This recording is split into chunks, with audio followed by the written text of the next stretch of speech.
Jadi bagaimana UGM gitu ya, artinya kita bertanya-tanya di situ. Sambil pertanyaan berikutnya lebih jauh, apa peran Pak Tikno Mensesnek? Nah, itu kan. Kan dia pernah jadi rektor. Betul. Nah, ini juga menjadi misterius, ini belum terjawab kita. Kita belum terjawab. Itulah yang gunanya. Nah, oleh karena itu menurut saya setuju ini. Ini memang harus dibawa ke ranah hukum. Ranah hukum ini dua, bisa pihak Jokowi melapor, bisa juga kita civil society atau kelompok masyarakat. Dan itu sudah dilakukan. Ini yang kedua. TPUA enggak, iya. TPUA itu juga melaporkan ke Barreskrim juga. Iya. Tapi di samping itu kan ada komisi penyiaran publik. Betul, komisi informasi publik. Kebebasan publik. Bisa juga, dan komisi informasi publik bisa memanggil dan memaksa untuk pengadilan. Saya kira kawan-kawan mungkin saya dorong juga untuk mengambil langkah-langkah itu, Pak Erik. Sambil ada juga Prof. Surya itu siapa yang bicara kalau misalnya itu nggak tuntas ke Mahkamah Internasional. Ya, itu langkah berikutnya lah. Langkah berikutnya.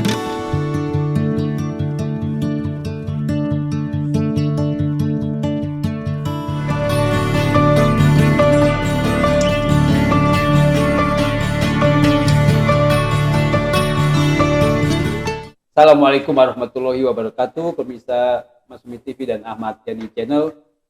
Sore hari ini kita jumpa lagi untuk bicara masih persoalan yang sangat-sangat viral beberapa hari ini dan mungkin juga beberapa hari ke depan. Ini terkait dengan ijazah palsu Jokowi yang kita ketahui UGM kemarin di Yogyakarta rame dengan para pendemo, yaitu para tokoh-tokoh yang memang sangat-sangat memperhatikan, yang sangat-sangat prihatin dengan kejadian ijazah yang sangat-sangat diduga palsu. Bahkan salah satu tokoh, Rismon Sianipar, itu menyatakan 1 miliar % palsu. Kita berharap mudah-mudahan ini bisa selesai, tapi kenyataannya kemarin para tokoh yang berangkat ke Solo sudah ketemu Jokowi, tetapi permintaan daripada Rizal Fadilah misalnya supaya memperlihatkan ijazah Jokowi yang betul-betul dikatakan asli itu, tapi Jokowi tidak bersedia karena akan dikembalikan kepada proses hukum, yaitu pengadilan. Kalau pengadilan yang memerintahkan akan disampaikan katanya, tapi perkara sebelumnya di pengadilan Jakarta Pusat itu sama sekali tidak juga dihadirkan ijazah aslinya Jokowi. Nah, untuk bahas ini kita akan dengarkan bagaimana ulasan dari Pak Ketua Umum Partai Masumi yang juga pakar hukum, Pak Dr. Ahmad Yani SIMH. Silakan. Bismillahirrahmanirrahim. Assalamualaikum warahmatullahi wabarakatuh. Pemirsa Masumi TV dan Ahmad Yani Channel dari Aceh sampai Papua maupun kawan-kawan diaspora, ini sudah ramai sekali. Kita komentarin yang pertama ini sedikit yang di Jogja. Di Jogja memang terjadi ketidakseimbangan. Menurut saya bingung juga. OGM itu kalau menggunakan bahasanya Pak Mahfud kan yang mengeluarkan ijazah, bukan menjadi tim pembelanya Jokowi. Dan pembelanya Jokowi kan sudah ada lawyer-lawyer. Beda itu. Kok menjadi defense betul kan? Kok menjadi bahkan menurut Rismon dengan Dr. Tipa itu kok nggak jujur menyampaikan sesuatu itu. Kan sudah beredar sekarang semua seperti. Jadi menurut saya ada apa dengan UGM seperti itu, ya kan? Atau ada orang-orang yang memainkan peran yang belum terungkap kan seperti itu. Yang pertama, mereka membatasi. Kita kemarin salah ya. Saya menyangka 4, ternyata 3. Sukri rupanya nggak bisa masuk. Berarti yang masuk itu si Roy Suryo, Tipa dengan Rismon. Tapi apa yang terjadi, ya kan, mereka kecewa kan, bahwa UGM hanya bernarasi, bahwa ya berargumentasi dan berdalil, kan tidak membawa fakta-fakta dan data-data yang ada, yang dipersoalkan, yang dipertanyakan. Betul kalau menyangkut ijazah, kampus itu tidak punya ijazah, itu hanya satu. Dipegang si wisudawan atau si alumnus. Betul. Tapi kan dia punya catatan, Pak Erik. Catatan kapan diambil, tanggal diambil dan sebagainya. Tanda tangan. Nah, bahkan termasuk skripsi yang kemarin dikemukakan juga belum disiapkan. Setelah diminta baru datang. Tapi kan setelah dilihat memang terjadi kejanggalan di sana sini seperti itu. Jadi menurut saya, apalagi UGM kan langsung menurut keterangan ya. Ya sudah nanti bawa aja ke pengadilan, bawa hukum loh. Kok UGM menjadi menantang-nantang seperti itu? Harusnya UGM objektif aja, karena dia adalah pihak mengeluarkan hanya menyatakan, ya. Kalau ada mana, kalau tidak ada mana, kan orang bisa zaman sekarang kan dengan teknologi canggih bisa menguji, ya kan? Uang palsu aja bisa dilihat, ya kan? Apalagi kertas-kertas seperti itu. Jadi menurut saya itu apa yang dijelaskan oleh Dr. Tifa, apa dia Rismond maupun Roy Suryo jauh dari apa yang kita harapkan. Bahkan memang sekarang kalau mau jalur hukum kan sudah mau ditempuh, bahkan Rismond juga menantang kan seperti itu. Artinya persoalannya ada di UGM, ya. Persoalannya. Ada apa? Kita belum tahu. Persoalannya apa di UGM? Persoalannya ada apa dengan UGM? Kok ngotot betul seperti itu? Kalau kan mulai menghadiri teman-teman. Kan ditanya terus, bahkan dilihat kan dilacak skripsi dan lain sebagainya. Kita ini kan pernah mahasiswa Pak Eri. Ya kan? Nggak bisa mengambil ijazah, boleh kita tidak ikut wisuda, tapi tidak boleh mengambil ijazah kalau skripsi belum perbaikan. Betul. Perbaikan itu sudah tangan, memang ada. Nah ini apalagi kosong nih. Seperti itu kan sebuah tanya tanya. Belum lagi dengan pendekatan digital forensik, itu kan banyak kejanggalan-kejanggalan itu. Pak. Ya. Jadi bagaimana UGM gitu ya? Artinya kita bertanya-tanya di sambil pertanyaan berikutnya lebih jauh, apa peran Pak Tikno? Nah, itu kan. Kan dia pernah jadi rektor. Betul. Nah, ini juga menjadi misterius, ini belum terjawab kita. Kita belum terjawab. Itulah yang gunanya. Nah, oleh karena itu menurut saya setuju ini. Ini memang harus dibawa ke ranah hukum.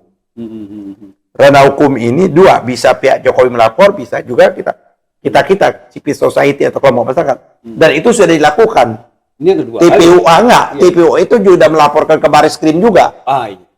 Tapi di samping itu kan ada komisi penyiaran publik. Betul, komisi informasi publik. Kebebasan publik. Bisa juga dan komisi informasi publik bisa memanggil dan memaksa untuk pengadilan. Saya kira kawan-kawan mungkin saya dorong juga untuk mengambil langkah-langkah itu, Pak Eri. Sambil ada juga Prof. Surya atau siapa yang bicara kalau misalnya itu nggak tuntas ke Mahkamah Internasional. Ya, itu langkah berikutnya lah. Langkah berikutnya. Nah, terus yang kedua kita safari berjalan nih, selesai kan? Di Solo luar biasa juga. Kita harus kasih apresiasi. Kita menduga kan Pak Jokowi tidak akan menerima, Pak Eri. Kita kan harus objektif, Pak Eri. Yang baik kita jempol. Ya, saya kira terlepas ada juga yang menyinyir. Ini kan jebakan Batman, Bang. Jangan percaya. Ini kan orang nggak. Cuman apapun argumentasinya, apapun alasan dia mau menerima, ya, mau menerima delegasi kawan-kawan di sana luar biasa. Cuman sayangnya tokoh yang menandatangani untuk itu Bang Egy Sujana tidak hadir. Saya baru tahu ternyata Bang Egy Sujana tidak hadir. Ini menurut keterangan. Saya nggak tahu nih. Ini menurut keterangan bahwa dia dipanggil pihak penyidik di Mabes Polri. Sehingga dia baru boleh keluar itu setelah acara itu selesai. Kasus lain? Kalau alam disawab, saya belum tahu. Apakah kasus lain atau saya nggak tahu seperti itu. Sehingga pada hari-harinya Pak Egy tidak bisa mempersamai kawan-kawan. Makanya yang menghadapkan yang diterima 3 orang itu, satu Rizal Padilla, yang kedua Kurnia tim saya juga waktu membela di Solo ya? Yang enggak, waktu kita bela Edi Mulyadi maupun Napoleon Bonaparte. Satu lagi Damai Hari Lubis. Ini kan sahabat saya, ya kan di pengacara. Tapi lagi-lagi memang Pak Jokowi terima, cuman dengan argumentasi bahwa siapa yang mendalilkan dia membuktikan bahwa dia tidak punya kewajiban untuk itu. Lagi-lagi kan menjadi menggunakan argumentasi normatif. Persoalannya kan ada nilai, ada persoalan. Kenapa Pak Jokowi ini tidak hanya orang biasa, dia mantan presiden 2 periode yang dipersoalkan terus-menerus. Dan juga sekarang menjabat katanya, saya nggak tahu apa betul dia menjabat di Danantara. Artinya dia pejabat juga, Pak Eri. Apa salahnya sih? Ya kan dia tunjukkan. Itu terkait etika dan moral. Berarti. Iya, ini nilai itu. Di sisi lain dia tunjukkan, ya kan, di wartawan walaupun tidak bisa dipoto. Kan kalau lihat spesifik itu kita mana bisa, hanya ditujukan untuk memastikan apakah yang ditunjukkan itu valid atau tidak, kan nggak bisa pastikan. Apa ijazah itu asli atau palsu, kan kita nggak bisa memastikan. Jauh ya. Iya, walaupun dipegang kita bisa lihat kan, harus dengan alat dan teknologi dan sebagainya. Oh iya. Iya kan, iya kan, dengan ketelitian. Jadi menurut saya masih misteri. Tapi saya senang dengar katanya Pak Jokowi ingin mengambil langkah. Iya bagus, supaya membuktikan sekaligus juga. Di samping memang langkah-langkah hukum yang akan diambil. Sudah ada yang mengambil langkah-langkah hukum seperti Taufik melakukan gugatan perdata. Walaupun debatable nih. Kalau Prof Mahfud menyatakan kan tidak ada kontraktual antara Jokowi dengan para penggugat. Tidak ada hubungan perikatannya. Nggak ada ya. Tapi kan ada. Iya kan, masalahnya ada hubungan perikatannya itu walaupun dia dalam bentuk yang lebih tidak spesifik. Ya kan, privat, man to man atau tapi kan pernah ada hubungan keterikatan itu antara Jokowi dengan rakyat Indonesia. Iya. Karena memilih. Betul. Ada hubungan. Termasuk kalau kita lihat itulah yang disebut oleh fakta superpanation itu yang disebut oleh Rocky dalam ikatan perjanjian itu. Karena dia pernah betul. mencalon dan menjadi seperti itu. Dan rakyat memilih. Iya. Termasuk yang menggugat itu rakyat. Memilih seperti itu. Jadi menurut saya bisa dimaklumi, bisa dipahami. Walaupun memang ada sisi menyatakan tidak ada legalitas dan tidak ada hubungan hukumnya antara para penggugat ini dengan Jokowi. Betul kalau dilihat dalam spesifik sempit. Tapi kalau dilihat dalam spesifik yang lebih besar, ada hubungan hukum. Hubungan hukum itu paling tidak antara rakyat dengan pemimpinnya.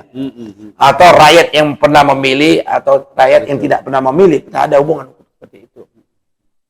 Jadi, tetap saya agak berbeda pandangan dalam konteks ini dengan Prof Mahfud. Ya kan? Ya, yang lainnya setuju.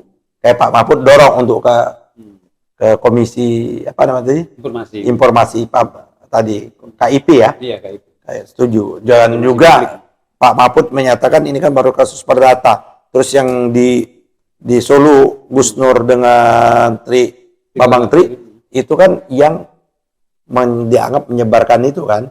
Tapi Jokowinya sendiri dan ijazahnya sendiri belum pernah diperiksa. Jadi menurut saya harus dibuka, Pak Heri. Kita tunggu, ya kan? Ya, jalan langkah-langkah itu. Dan sekali lagi, ini saya memberikan apresiasi baik kepada sahabat saya 3 orang maupun Pak Jokowi atas pertemuan silaturahmi, pertemuan sawalan.